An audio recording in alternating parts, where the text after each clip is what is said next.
Hey y'all, it's Karen from Karen Test Stuff. I have a special guest today. I have Tara with Tiaras with me. Say hello. Hello, everybody. We recently attended a conference called the Kansas City Developer Conference together, and I wanted to give you all a little bit of insight into the conference and our experiences there. So I'm excited to share this with you, Tara.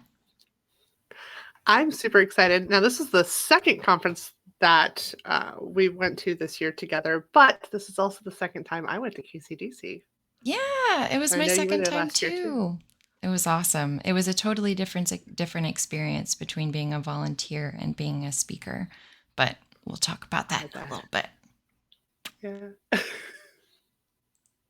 So anyway, a little bit about us if you're not familiar or if you're new to the channel. I'm Karen. I created this YouTube channel based around a question, who cares for the software testers? Well, we care for everything. I'm also the mom to Liliana of the Dark Realms. Any Magic the Gathering fans out there might recognize her. And I also like to say that I'm a chooser of joy in any situation that I possibly can be, because even through the tough stuff, you can still learn from it. And I take comfort in that. Yeah, you are very good at that. And I go by Tara with Tiaras for obvious reasons, I think. I like to call it myself a recovering automation developer. I've been an SDET for almost 10 years now. But I'm also a big fan of community building and connecting with people and getting out of the office and away from the screens and seeing people. Woohoo! Absolutely. I love that. Welcome to the channel. So, a little bit of background about the Kansas City Developer Conference. This year, it was held at the end of June in 2023 at the Kansas City Convention Center downtown, which was fun for me because even though I'm local, I live a ways away in traffic. So, getting there was always an adventure. But you're from a little farther outside than that, though, right? I am. I'm local adjacent. It's Yes. um it's a 3-hour drive to Kansas City for me, but it is the nearest like big city, and so we make regular trips up to KC to see my friends that live there. Yeah. It was really cool. The whole building was decked out in purple, the color that was chosen for this year. That's the theme. We're wearing our fancy speaker jerseys that we were gifted to us by the conference for speaking. And if you want to know more about next year's events, you can follow their website at kcdc.info. And you'll be the first to see all of the call for papers open, the registration, everything you need to know about next year's conference. Yep. And they're on YouTube and LinkedIn too, so if you'd rather keep up with it there, they got you. Oh, yeah, absolutely. So I wanted to start with what the overall vibes of the conference were. We've got a couple of little talking points on here, but honestly, just what was your overall, like, walking into it? What were you expecting this year? Um, I don't know that I was expecting anything different from what I saw last year because I was also a speaker last year. Uh, One of the things that I love about KCDC the most is that it's so high energy, but it's also this really great like safe space. There's lots of room to distance yourself. Mhm. So if you're burnout, if you're a little like, oof, the social battery is gone, there's always somebody to talk to. There's always a place to go where it's quiet, and there's so many amazing tracks going on that Mhm. there's always something to see and do and learn, and Yeah. that's one of my favorite things about going to this one. Absolutely. One of my favorite things about the space itself that you kind of touched on was that there were a lot of like comfortable spaces to like have smaller conversations or kind of get away from things. Even in chaotic places like the sponsor area, there were still like very comfortable seating areas scattered around that were kind of almost made you feel closed off from everything. And when you were sitting there with Yeah, like someone, it was you really feel like they were like special. little. living rooms almost where you could, like, sit Yeah. down on the couch and plug in your phone and just chat for a minute. Yeah, they had Yeah. plugins too. That was great. But and the Oh, that was fact a lifesaver on occasion. yeah. And the fact that there were so many different types of people there, like people from all over the world. So like the not only the speaker lineup, but also the attendee pool was from everywhere. So there was always Oh, somebody yeah. with a different perspective to talk to. Yeah, they do such a wonderful job of making sure that there's a variety of speakers there, that there's a variety of attendees there, and I know we've talked about it a little bit, but just the amount of, different types of presentations that are there is Oh my gosh. insane. They do a Yeah. fantastic job. It was incredible. And not including all of that stuff that you mentioned about the hallway tracks, like stuff that wasn't even like scheduled events, stuff that, you just learn from talking to people peer Mhm. to peer. Yeah, it's those really fantastic conversations you have, and then you look up and go, "Oh, I was gonna go to that talk, but this was so good." Mhm. Exactly. I just realized that I was trying to keep myself on track, speaking of tracks, and didn't start my timer. So don't worry, y'all. We'll be mindful of your time while we're gushing about how amazing this is. But as an introvert in a social setting, I put that one in the middle because that is very much me. That cat is me. Um, Yeah. Finding a way to get into conversations with people is always a challenge for me. But I was happy to know that the Pac Man rule was rather well enforced in some Oh, places. yeah. I think everybody there is really good about, like, if anybody's even just standing nearby being like, "Come here, what do you think?" And Mhm. pulling people into those circles. Um, Yeah. we end up with these, like, almost horseshoes, like semicircles. I think that's why, well, that's why they call it the Pac-Man roll. You leave that pie slice out for somebody to be able to walk on. And it's so relaxed about people being like, "Oh, I gotta go," and ditching that circle, or people Mhm. just walking up and going, "What are y'all talking about?" Yeah, And I love it. absolutely. Absolutely. That's been my favorite part. And being kind of a Mhm. shy person, I kind of have to put on the mask of, hello, I am a people person for a while. But it's worth it to make the amazing connections at this place, I think. Oh, yeah, definitely lifelong friends. Yeah. So, but speaking of all of those different opportunities that are there, holy crap. This was the track schedule. I just took a super high level screenshot, but these were all It of is the different tracks. so hard to choose what you wanna see, Oh my gosh. what you're interested in, and inevitably, they're at the same time, and you can Always. only be so many places at once. But they really the number of topics was just mind-blowing to me this year. It was really incredible, and even the variety of topics that we attended. Because I am a software tester, so I'm primarily interested in things that have to do with my role and what's new and what's emerging. So it's hard for me to get out and see other things as well, but I tried to do that this year. Yeah, I definitely like to attend the ones that have nothing to do with testing.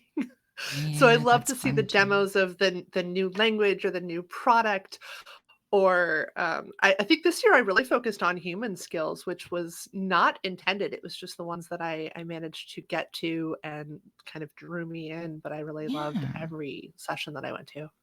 So speaking of, how on earth did you choose between all these things?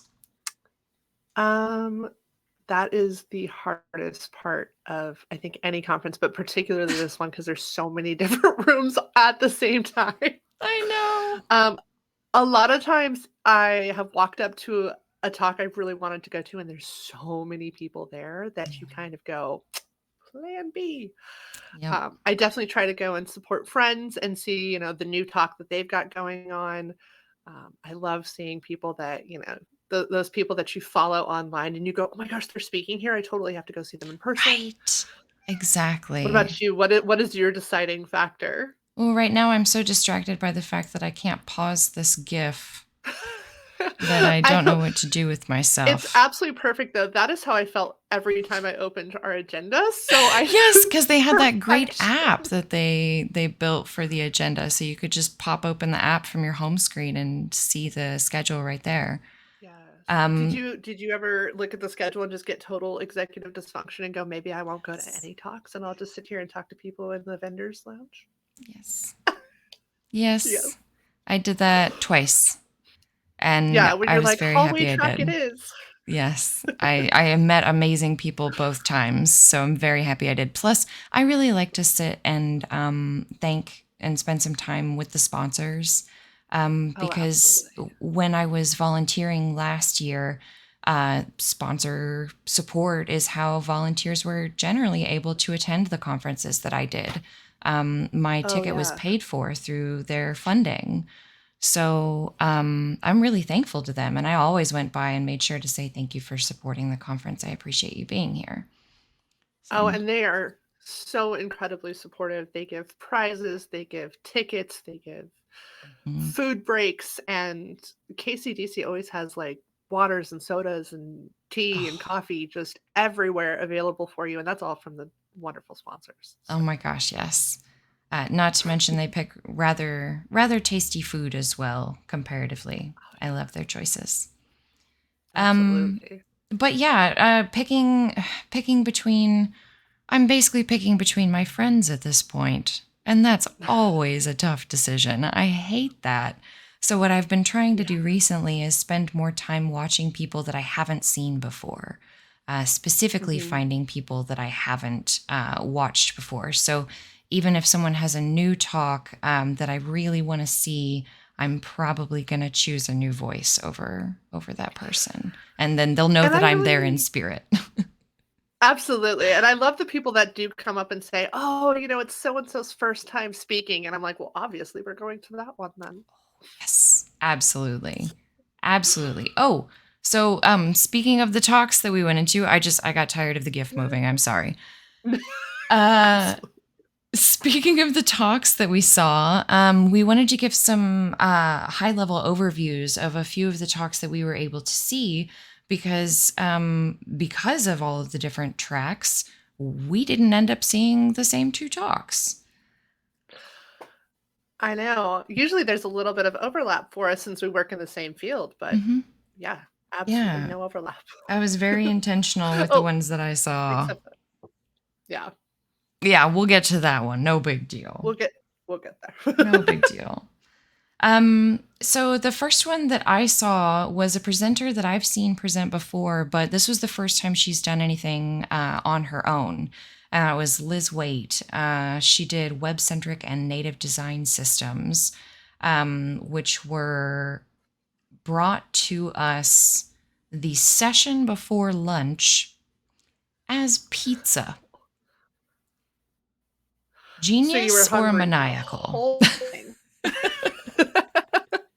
Yes. So there were a bunch of different ways that she used pizza metaphors with design systems, um, like the accessibility of your topics and ingredients for people who looked like I lost connection there for a second. For people who may have like allergies to certain toppings, are just like we would consider Mhm. accessibility for people with impairments to access our software. The design tokens piece acted as like standardized measurements that you use to create the pizza and the toppings. And then the components built from the tokens are the specifications for how the pizza is created. Um, Mm. and then you use patterns to define the step processes for a predictable outcome. So she just went through this whole entire string of pieces of design systems, equating them to different ways of creating pizzas. I'm so sorry I missed that session. That sounds well, for one, I love a good analogy because then I can like see it in my brain. I Yeah, get the mental picture. So that sounds like I really wish I would have seen that one. That it sounds was amazing. incredible. And Liz is a great friend of mine. I can't wait for her to see this because I love giving my friends shout outs. Um, but Oh, Well, and oh, I'll definitely have to put that on my list, so if it pops up at another conference, I can go see it. yes, absolutely. Like these first two talks were relatively technical for talks that I usually get drawn to because I'm kind of like what you were saying earlier, being drawn to the human skills tracks this time. That's usually me. But I Mhm. also went and saw Tutus and Tech by Rain. And Rain Leander, they did explicit examples, like physical examples of ballet principles and applied them Yeah. to the idea of distributed computing. Yeah. Um, Rain is absolutely amazing. 100%. it's it was like they were talking about how dance transcends verbiage a lot of times, and distributed computing can be difficult to convey the idea of all of it at once in a way that really describes it in a way that everyone can understand explicitly, like Mhm. non-technical people. So doing this blend of art and tech for me was really helpful because I don't get into the details in specific technologies very often. Um, Mhm. but when they were using all of the different examples, I had no idea that King Louis XIV inspired ballet. Did I didn't you either. That's completely new to me. like I Now, ADHD to be thing? fair, I don't know much about ballet, but, like, that Well, is definitely not in my repertoire. like it makes perfect sense because he was the king that was obsessed with everything gold and everything beautiful, and of course he apparently had a thing for fancy shoes. So what Oh, yeah. Rain told us was that people would instead of bowing, they started presenting their feet like ballet dancers do now. Oh, and I've definitely seen that, like, if you've watched Versailles and things like that on Netflix and Hulu, you've seen Yes. that Yes. difference That didn't start happening in the until King Louis dressing. XIV. Oh. See, you learned so much not even tech stuff. Exactly. So that was really cool. But they went through like the different pieces, for instance, the tutu that a ballet dancer wears is like dressing up data for efficient processing. And the bar strengthening the foundation of the distributed systems as you use it. Um, there were, man, when they did the grand jeté across the room, I have video of it. I've seen you post that video. It was Amazing. incredible. That was talking about gateway protocols. It was a really, really incredible Amazing. presentation. I absolutely loved watching them do things that obviously they were passionate about, and something that calls to your heart like that, and something that you're able to make that connection with between the arts and the sciences is so important Mhm. with growth and creativity and understanding. They lit a fire under my Yeah. ass, basically. I love it. Now, Rain was one of the people that adopted me last year and got me through my first, Yes. in-person speaking event. They are just a wonderful person to get to know. Definitely go find them on social media because cranks out some of the best content. I mean, I don't know how they write that much, honestly. Um, Yes. And I'll have the but LinkedIn such profiles good for stuff. most of these people linked in the description of the YouTube video as well. Yeah. So, okay. I'm sorry. I spent entirely too much time hanging out with friends. Why is this not? No? It says no? Just kidding. Because you're not allowed to. I saw Miro like reconnect, so maybe it doesn't That's okay. want to now. We'll just do the manual style. That's totally fine. That's Um great. I'm super excited for this next group of presentations that we saw because even though we saw the same presenter, we didn't see the same talk. Yeah. Yeah. Let's talk about Andy. Oh, Andy. So I hadn't seen any of his presentations before this, even though I've been to 2 or 3 conferences with him now. So I was really excited to get to see this. And once again, it was the combination of art and tech that drew me. So he was talking about the print, The Great Wave, which, if you're not familiar with it, I think it's got a much longer, complex title, but you can generally find it on Google under that title. But he was equating the process of creating these prints, these woodblock art prints, with software development, and how every step in the process must be quality in order to end up with a quality product. And talking about the different steps along the way, you know, not instead of how many users will be impacted or how difficult will they be impacted, but how painful would it be if this thing failed? And then taking those and putting them into things that are called most valuable behaviors that we can aspire to in the pursuit of quality. It was incredibly engaging. The colors were vibrant. The presentation was beautiful. Andy's beautiful. I don't know what more to say. Yes. Oh, you don't need to say. Obviously, we're both huge fans of Andy. But this is another situation where you go in because you go, okay, what does Japanese prints have to do with software testing? I have no idea how you're going to make that connection, and it's spelled out so beautifully. I saw this talk a while ago from him and was immediately drawn in. I started doing research, like, tell me more about these prints. Oh, yeah. And You know? he's got great resources linked in every step of that presentation as well. Yes, absolutely. And you could tell that there's a passion on both sides of that conversation, both for the artwork and for keeping quality in the forefront Absolutely. of the development process. So I went and saw his second talk, which was about open testing and talking a little bit about how open source development has its benefits, but as testers, we tend to reinvent the wheel because we work, by ourselves in a silo, and we're not putting our work out there for other people to edit and critique and build on. So why aren't we doing that? Yeah. Like, if we're all going to test a shopping cart on our e-commerce site, then why are we redoing that from scratch every time? Mhm. And it left this beautiful open question at the end of, like, what I don't have a solution. Like, what are we going to do about it? How do we make sure that we're passing on that knowledge and testing paradigms and all of these things to the next generation and not leaving each other out in the cold to kind of fend for ourselves? Wow. That's an amazing call to It's action.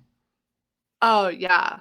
It's absolutely I immediately sat down and was like, I mean, can I create a repository test that people can reuse? Like, how hard would that be? Like, why don't we do that? I know You this know? question's being It was kicked around places.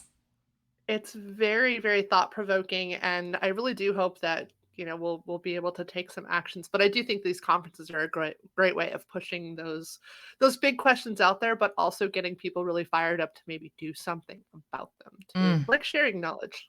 absolutely. Yes. Taking the next step or even just recognizing where they're at in their own journey at the time is so important. Oh my Absolutely. gosh. Okay. Yeah, we still don't work. All right, fine. And then for the humans, there were things for Yeah. us technical people, there were things for us testers, there were things for us product managers, just using us in general, the whole crowd that was there. But Us as people.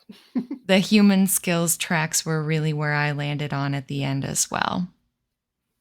And I think it's funny when we were talking about this and kind of brainstorming about what we were going to talk about, you and I both wanted to go to both of these sessions, Hmm. ended up only going to one of them, and oddly enough, the like, split the duty without even realizing. Yeah, we still get to learn about it. I love it. Let me get back to that one because I want to have my notes in front of me because I took some big notes on this one. The emotions being energy in motion. Um, First of all, Denny's an amazing human being who has been such a supportive character on my speaking journey, specifically when it comes to accessibility of my talks and giving me advice. So appreciate him. He's a wonderful friend. But he was talking about how our decisions that we make in software development can elicit high and low emotions, which high emotions are considered positive and low emotions are considered negative. Put a little more Negative emotions, yes. explained. Um, but he was talking about how we can trigger each of those emotions and how we can limit the other ones depending on what our objective is. By talking about, for instance, pop up timers that tell you that your application is about to close or that you're about to be logged out. And you have this little ticking time bomb in the corner that's like, do you want to refresh or do you want to log in again or do you want to stay logged in? I don't know. It elicits a low emotion in me because of that ticking and the surprise Really? of the pop up. When I'm Hmm. focused on something and I'm working on something, I don't want this distraction. So it elicits low Oh, emotion that's a in good me. point. And then he was talking about how we can add emotions as well, by taking away people's troubled thoughts. Like, for instance, when you don't have internet connection and you use Microsoft Edge Surf, it's a no internet game. Just like the Hmm. little T Rex running across the desert from back in the Right. day or whatever, um, from the times of no internet. But yeah, those kind of things like take away a person's I love troubles. Like, that. yes, you don't have internet, but look, here's this cute thing. So you can add Right, emotion. right. It's like, it's really like, it'll be okay. We'll get Yeah. there. I love that. This is one of the things that Damian talked about was, digging into the reason of why we make software. And it's usually because it's like we want to be helpful, we want people to be happy, we want people to succeed. Um, and finding that, like, if you ask why enough, it usually leads to an emotion that you're trying to invoke. Um, and some of the things that he talked about was like, autosave for those of us that are like, Yes. "Oh my god, I've been working for 2 hours and my internet went down, and, oh, thank god for autosave." Oh my Um, gosh. you know? But then there's also kind of that placebo effect of, like, loading bars and save buttons that don't do anything, but it makes you feel better because, like, I can see it moving or I hit the save button, so, like, even though I know it autosaved, I saved it, so we're good. Yes, Like, exactly. I did and it. it's So, adding that comforting emotion into our work because why are we trying to make this? To make people feel good. yeah, exactly. We're trying to make people's lives better. We're trying to make something easier. We're trying to do something that makes the world a better place for someone. Yeah. Absolutely. That's super fun. I absolutely love this picture that you found of Damien as well. Well done. Love it. Yes, if you get a chance to go check out his website and his socials, Damien is such a amazing person as well, of course, but actually writes children's books on the power of, improv, which is which just makes it really fun for to watch him speak because he's always in motion and he's always got some thought that you can watch, like, sparking in the back of his head, and Very it's great. animated. Yeah. He is an animated individual. Absolutely love him. All these people are lovely people. I If know, that the way doesn't say we something about the highly recommended organizers. all of them. Truth. Oh my gosh. And then there was more for the humans. Tell me about Arthur's talk. Yes. So I went to this talk that Arthur gave called "You're Not Just Tired," and it was a talking about burnout. And I think that is something particularly coming off of the great panini Mm. that all of us have felt. Even if we felt it before, it's like a little bit worse now. Uh-huh. Right? Mm-hmm. And it was definitely like I ducked out at one point to like answer a phone call, and not a minute later came back in and like ended up squeezing into the back and like Oh, hunkering against the wow. wall because it was so packed in there. Art is again another amazing speaker and personality, talks a lot about the human side of what we do. Mm. And in this talk, he talked about like the myths of burnout, like self-care is not going to save you. We all talk about, well, like Yes. take the afternoon and go color in a coloring book. And like, that's not it. Like, That's not going to save you from burnout. I will speak from the last 2 weeks of personal experience. Thank you very much. absolutely. And I think one of the things that was really kind of hit me in the gut and made me reassess some things in my own world is he mentioned that we all kind of live at a level of burnout that we're happy Yeah. with. Like, and you don't really get better, but you don't really get worse. And you kind of ignore the symptoms. Wow. And how do you break out of that? By building boundaries and considering things transactions. Like, I can do this, but it's going to take this much of my battery to do that. And then Exactly. taking time off. You know, we don't always have to have a side project. We can literally just go home and watch Netflix, and it's okay.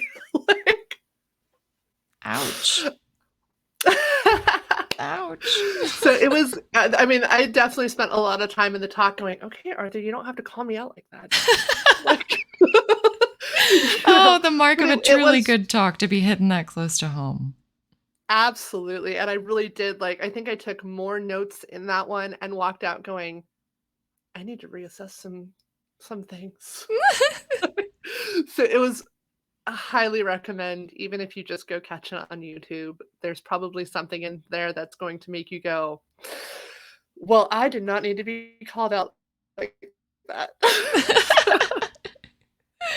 Oh my gosh. And then, of Uh, course, I don't know whether I to did introduce your this or talk. have you introduce this. Well, so this is the first time you gave this talk, right? It's the first time that I gave this talk in this form, like in person, Okay, because I had in given person. it pre-recorded before, but it was a very different version. Um, Yeah. Oh, yeah. I don't know about you, but every talk I have, the second time I give it, the third time I give it, it's a different yeah, yeah, it was talk. a once in a lifetime experience. I'll say that. Yeah. Well, I know that I went to this one not just because I mean you are my friend and we love to go support our friends, but I have recently come to the I've had people in my life nudging me. How about that? Saying, "You know, that is an ADHD symptom. That thing that you Hmm. do, like maybe you mask over these things and you have these tendencies that you're not aware of because you mask through them." And so it's kind of been a discovery journey for me. So I definitely wanted to go see what you were talking about because you are so transparent with the things that you the way that you walk through life and the way that you deal with some of the things that people would consider, you know, problems or disabilities. And you took and just flipped all of that script and were like, absolutely not. This is my superpower. Here's why it's good for me. Um, and like it was fantastic. I love the way that you bring this bright, shiny, like everybody thinks ADHD is a bad thing. We've medicated children since the dawn of time for it. And you're like, no, no, here's why it's helpful. Yeah, I Here's why mean, it makes me good at what I do. to be fair, I'm medicated too. But, it's like Yeah. it's But that doesn't more put you on a nice flat, like perfect, you're a normal human being now. It just means like I've still had normal. to learn to deal with still have to learn Yeah. to deal with my life and my tendencies and all of those things. And I Yeah. like the way that you've been able to kind of reframe your internal dialogue around it. Yep. And I think that's probably more important than just about anything when you're struggling with something, being like, nope, it's not something I'm awful at. It's something I'm learning to do. Yes, Or, you know, like exactly. swapping that the way that you think about it. I recently, but this has nothing to do with my talk, but I recently rediscovered a meme that I love about decisions versus outcomes. Someone saying, "Oh, well, our decision was terrible. Look at the outcome." And they go, "No, the decision was great. The outcome was poor, but we made the decision based on the information that we had, which means that we made a good decision." I love that. I definitely struggle with that in my life to the point where I just go, maybe I will never make a decision ever again. Same. Well, that's why it's important to acknowledge the hard stuff, because sometimes when we're in those moments, we don't realize that everybody struggles with this stuff. We feel so alone that it's Yeah. hard to keep going. But when you realize that there's more people out there that are like dealing with this stuff and that are, have their own tools that maybe they might share with you that might work, or Yeah. maybe you can help them. Just talk to each other. Oh, absolutely. And that's why I really enjoyed just kind of the transparency and the humor that you brought to it, because it doesn't have to be this really heavy, let me tell you about my entire life because it's such a struggle. Yeah. It's like, no, like none of us are normal. Let's just put that on the table and like Yes. let's figure out how to deal with this. I hope people got and that when I was dancing around beforehand, just like getting my nervous energy out. I hope they felt that this was not going to be a normal talk. and I have to say the energy in your room, like, it was just such a wonderful safe space. People were laughing, people were nodding. My sister went with me and she was, like, elbowing me going, "That's you." Um, you know, and it was just this really great space, and I do think that we need to talk about those things more. And correct me if I'm wrong, this is just a vibe I get, but particularly among the testing community, we all think just a little bit different than I think a developer does. Sure. And I think a lot of times it comes down to, we are a little neurospicy, so Oh yeah, we can't approach it the same way. not saying devs aren't or anything, but yeah, no, there's just something about testing and a curious tester's brain that appeals to Yeah. people that have thousands of questions going through their mind every moment. Like that was my aha moment when I realized that I could use these for good. Mhm. So I hope somebody else So gets that too. But thank you so much for oh, you're attending. I was welcome. really happy to see you in the crowd, and you were a good rock to have for me. Oh, it's always really nice when you look up in the midst of your, like, I'm literally shaking because I don't know about you, but I get like, I'm shaking so bad, I'm vibrating, and I'm, like, thinking, "Oh my gosh, I don't remember any of my talk, and did I put that slide in?" And I have all the panic attacks, and then I start talking and I'm fine. Yeah. But being Yeah. able to look out to that one person in the crowd that's like, "You got Yeah, you got this. Yeah. you know, it Oh, means everything to be like, I have one person who will be like, yes. "Now you can breathe." Oh, so so valuable to have friends everywhere. Oh my gosh. Yeah. Friends like the people that were in this room. Look at those beautiful people. Look at those beautiful people. And there you are right there. Am I? Oh my gosh, I'm in there. Hey! Yeah, but like the whole point of all of this is just to say that like we've had all of this experience, we've heard all of these talks, we've had these open spaces, we've had these hard conversations, and I never once felt out of place at a developer conference as a software tester or as a woman, really. No. No, well, and then that's especially like, I always kind of thought, when you look around a room and you go, "Am I the only woman here?" I've never experienced that at KCDC. I've never experienced that at some of the, like, Agile TD and stuff like that either. I Oh, think that yeah. the volunteers and the organizers, they do such an amazing job of creating these really safe, really diverse places Mhm. so that you can come and talk about the hard stuff and ask the hard questions without being like, "Maybe it's just you." Yeah. There was no judgment in our room. No judgment in our Yeah, room. And the people that I met with organically were all incredibly open and inviting people. And, you vote with your feet there. If you're not getting anything out of a conversation anymore, you're free to leave. Like, leave that space open so that other people can join that group, leave a space for yeah. others, kind of a thing, and leave it better than you found it. Oh, absolutely. So I highly encourage anybody to get involved with this. The volunteer opportunity is always phenomenal, especially if you're local to the Kansas City area. Highly recommend. As a speaker now, I can recommend that as well. They take great care of their local speakers. I love my gift. Love it. I know, and they really did spoil us this year. They gave us the jerseys and a little whiskey glass, and like they take very good care of us because it's the speakers put in so much work just creating these topics and laying yourself bare and all of those things. And the organizers recognize how much work goes into that, so I think they're particularly good at taking care of us. Yeah. And like I mentioned with the food too, like as an attendee at KCDC, the food is much better than some other conferences I've been to. A lot of other conferences I've been to. Shout out Brankato's. Ooh, not sponsored. I can honestly say too, just having liquid, like I said, the coffee, the tea, the water, the soda. I've gone to some where I'm like, if I don't find a glass of water, I feel like I'm crawling through a desert right now. And so just having that available was like, thank you. Thank you, sponsors. We love you. Yes, sponsors, please continue coming back and showing KCDC love because we love you for being there.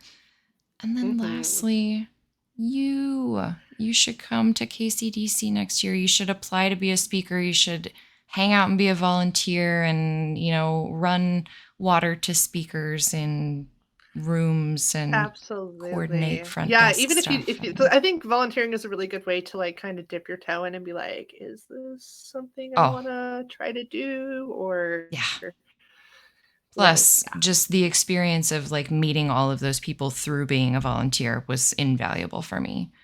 Yeah. But yeah, and there's so many opportunities to get involved. I just highly recommend. I love these people so stinking much.